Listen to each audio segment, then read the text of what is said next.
वासुदेव कुटुंबकम। भारत ने कभी किसी पे अटैक नहीं किया। हम शांति प्रिय देश हैं। हम हर एक का स्वागत करते हैं। क्या ये सब चीज़ें सही हैं?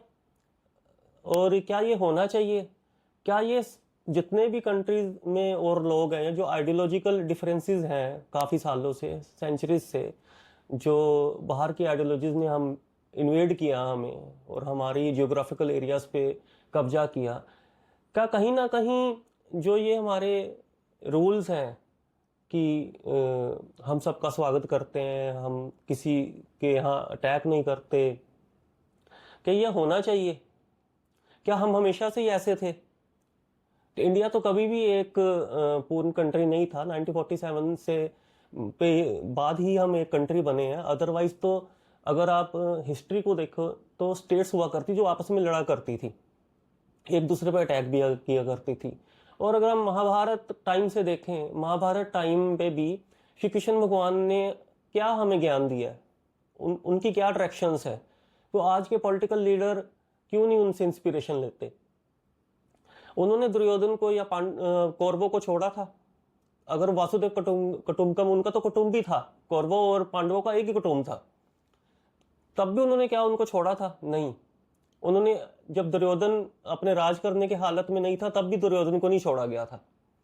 तो हमारे पॉलिटिकल लीडर आज की डेट में भी ये वेट करते हैं कि पाकिस्तान का नेक्स्ट अटैक कब होगा, हमारे दुश्मन कंट्री का अटैक होगा, कोई टेररिस्ट वो अटैक दोबारा करेंगे या कहीं ना कहीं हमारे सिटीजन्स को मारेंगे। बेसिकली तो वो आइडियोलॉजिकल वार है ना ये पाकिस्तान और इंडिया में। ये कश्मीर की सिर्फ एक वार नहीं है। तो चलो हम आते हैं पुराने टाइम में। और ये भी सच नहीं है कि इंडिया के राजाओं ने कभी अटैक नहीं किया इंडिया के बाहर। किया है अटैक, लाइक कुषाण एम्पायर ने सेंट्रल एशिया एक्सपेंशन किया है, ठीक है। कश्मीर के किंग ललितादित्य ने तिब्बत और सेंट्रल एशिया पे अटैक किया था और वहाँ कैंपेन चलाए थे, ठीक है। और मौर्य एम्पायर, अशोका तो बाद में जाके पीसफुल हुए थे। अदरवाइज अफगानिस्तान से लेके पाकिस्तान और ईरान के बॉर्डर्स तक अपना राज्य फैलाया था। और जो चोला एम्पायर है, उन्होंने मरीन अटैक, उन्होंने नेवी से अपना नेवी बना के नेवी से उन्होंने अटैक किया था अपनी नेवी से। और जो आज का लंका है, मलेशिया है, इंडोनेशिया है, वहाँ पे उन्होंने श्री विजय किंगडम की स्थापना की थी। तो ऐसा तो नहीं था कि हमारे राजाओं ने कहीं अटैक नहीं किया था। लेकिन ये जो मिथ है ये कब से शुरू हुआ? ये शुरू हुआ 1920 सेंचुरी से। अंग्रेजों को ये शो करने के लिए हम पीसफुल कम्युनिटी हैं या हम अटैक नहीं करते। और जो हमारे प्रिंसिपल्स हैं, इन्हीं चीज़ों का, हमारे प्रिंसिपल्स का जो इन्वेडर्स हैं, चाहे वो अंग्रेज थे चाहे वो इस्लामिक फोर्सेस थी, सबने फ़ायदा उठाया। इवन हमारे जो श्लोक्स हैं उनके साथ भी छेड़छाड़ की गई, लाइक अहिंसा परमो धर्मा, धर्मा हिंसा तथैव च।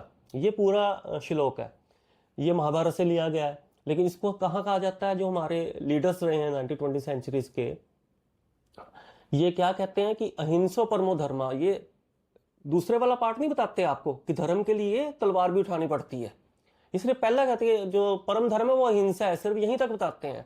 रघुपति राघव राजा राम, ठीक है, इसको भी इन्होंने डिस्टॉर्ट कर दिया। और ये भी पूरा भजन कुछ और ही अगर आप सर्च करेंगे तो क्या हमारे जो एंसेस्टर्स हैं, क्या हम सारे ही अपना वीक थे? कभी भी वीक नहीं थे। हमारे देवी देवताओं को देखो, उनके हाथ में हमेशा कभी खड़ग, चक्र, ये सब चीजें होती हैं। शास्त्र के साथ शस्त्र भी इस्तेमाल करने का हमारा एक रिचुअल रहा है, क्योंकि दुनिया में कभी भी लड़ाई रुकी नहीं है। चाहे आपस में राजाओं की लड़ाई थी, चाहे एक आइडियोलॉजी की दूसरी आइडियोलॉजी के साथ लड़ाई है, लड़ाइयाँ कभी नहीं रुकती। आपको अपने धर्म को बचाने के लिए, अपनी आइडियोलॉजी को बचाने के लिए लड़ना पड़ेगा। और लड़ते रहें और लड़ना पड़ेगा हमेशा। अगर आप कहोगे ना हम शांति प्रिय बनेंगे, तो आपका आज ना अफगानिस्तान में सनातन धर्म है, ना पाकिस्तान में ऑलमोस्ट वाइप्ड आउट हो गया है, इंडोनेशिया में भी मैक्सिमम सब मुस्लिम्स हैं, मलेशिया में भी मुस्लिम्स हैं। तो ये आपकी सिर्फ इसी नीति की वजह से, जहां ये मेरा पॉइंट ऑफ व्यू है, ये मेरी थिंकिंग है कि इसी नीति की वजह से ये हुआ है। क्योंकि हमारे जो राजा थे, जो हमारे जो स्टेट हुआ करते थे, उनकी जियो पॉलिटिकल एस्पिरेशंस ही नहीं हुआ करती थी, शायद खत्म हो गई थी मे बी। और मे बी जो इन्वेडर्स के अटैक थे उनसे लड़ते रहे ये लोग, और उसमें कुछ हद तक कामयाब रहे कि जो हम आज अपने सनातन धर्म में हम लोग बैठे हैं, मैं आपसे बात कर रहा हूँ, तो शायद ये उनकी कामयाबी है। और कुछ जो हम अनसक्सेसफुल रहे, ये हमारा जो वेस्टर्न पंजाब पूरा कन्वर्ट हो गया, ईरान पूरा चला गया, अफगानिस्तान चला गया। अगर आप हिस्ट्री में जाएंगे तो अगर आप सर्च करते हो तो पश्तून भी सारे हिंदूज थे। अगर आप सर्च मारेंगे हिंदू पश्तून, आप गूगल में सर्च करके देखिए। तो अब ये मैं आप पे छोड़ता हूं। मेरी आपसे सिर्फ ये रिक्वेस्ट है कि इस वीडियो को आप बिना कंक्लूजन के देखिए और खुद रिसर्च कीजिए विजेंद्रा चोला पे, ललितादित्य पे, अशोका पे, महाभारत, पूरी महाभारत को स्टडी कीजिए कि वो हमें क्या लेसन दे रहे हैं। अगर आपको लगता है कि मैं गलत कह रहा हूं कि हमें इन चीज़ों को वीकनेस नहीं बनाना चाहिए, हमें अगले टेररिस्ट अटैक के लिए क्या हम वेट करेंगे? क्यों नहीं हम अपने एनिमीज को इनिशिएटिव लेके ख़त्म करते? मैंने अपने पहले वीडियो में ये कहा कि 1947 से जब ये एक मुस्लिम कंट्री बना है पाकिस्तान, ये तब से अटैक कर रहा है किसी ना किसी टेक्स्ट पे। इशू ये नहीं है कि कोई पानी का इशू है या कोई कश्मीर का इशू है या कोई टेरिटरी का इशू है, इशू है आइडियोलॉजी। आप इसको कश्मीर दे भी दोगे, इनके पास कश्मीर होता भी, अगर मान लो ये कश्मीर पाकिस्तान के साथ अगर होता, आप प्रिज्यूम करके चलो, तब भी ये अटैक करता हमारे पास, हैदराबाद के लिए करता, किसी और टेरिटरी के लिए करता। क्योंकि इनका मोटिव ये नहीं है कि इनको टेरिटरी चाहिए, इनका मोटिव है कि गजवाए हिंद कैसे करना है इनको, जो इनका मैंडेट है इनकी आइडियोलॉजी का, ये उसी के पीछे हैं। आप इनको सब कुछ भी दे दोगे तब भी ये कंटिन्यू करेंगे। तो इस सिनेरियो में कृष्ण भगवान का क्या डायरेक्शन थी? अपने दुश्मनों को छोड़ना नहीं है। आज तो हमारे पास ये कंट्री है, यहाँ से कहाँ भाग के जाओगे?